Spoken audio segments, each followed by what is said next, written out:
Hello! Want to learn something about Europe? So, when you hear the word Europe, what comes to your mind? Kings and queens? British tea? Maybe Greek philosophers? Or perhaps the Eiffel Tower? Let me tell you this, lads and laddies, that's not all what Europe has to offer. So, sit back as I tell you things about Europe.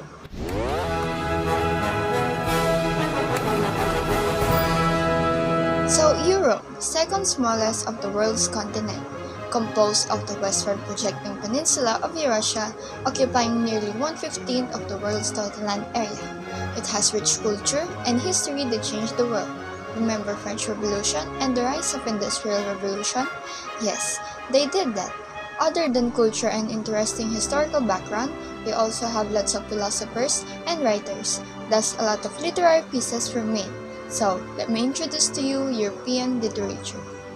European literature, known as Western literature, is published in the setting of Western civilization in one or more geographically or historically related languages in Europe. European literatures, like Indo-European languages, are diverse, yet they are all part of common history that belongs to the proud race that boasts Homer, Virgil, and Chaucer. Greece, the cradle of Western civilization. Phrases used to describe Greece and its influence upon the world. The small country situated in south of Europe is famous for the ancient civilization and its contribution to the field of theater, philosophy, mathematics, and literature. So, here are the most notable works from Greece. The Iliad and the Odyssey.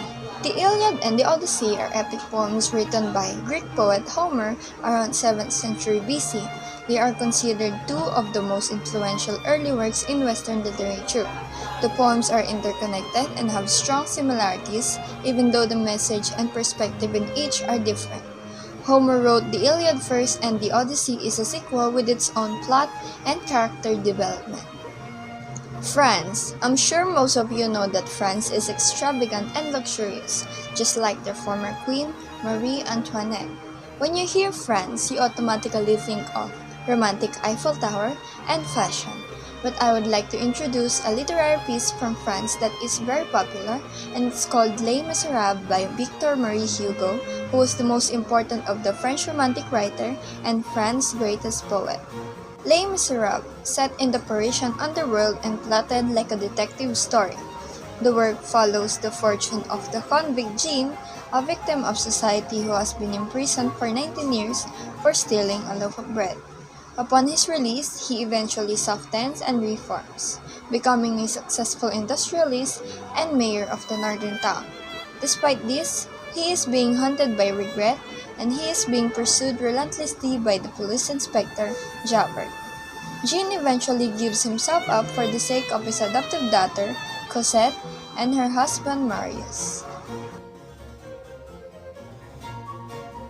Gonzales was born on March 2, 1883 in Cantigny, Ottoman Empire, now known to be a reply in Greece.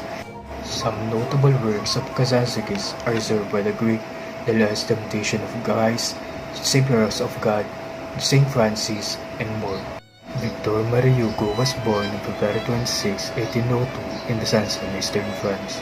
He was a poet, novelist, essayist, and dramatist of Romanticism. Throughout his more than 60 years of career, he wrote abundant and exceptional variety of genres. Some of Hugo's notable works are The Hunchback of Notre Dame on 1831, Les Miserables on 1852. There are four essential to the Greeks: the philosophy, mathematics, astronomy, and medicine. Greek culture was rich in literature and theater, which impacted modern play. Greek sculpture and architecture were well known, and Greek literature affected not just its Roman neighbors but also endless generations across the European continent. While in France, literature is extremely important to the French people and plays a significant influence on their feelings of self-identity.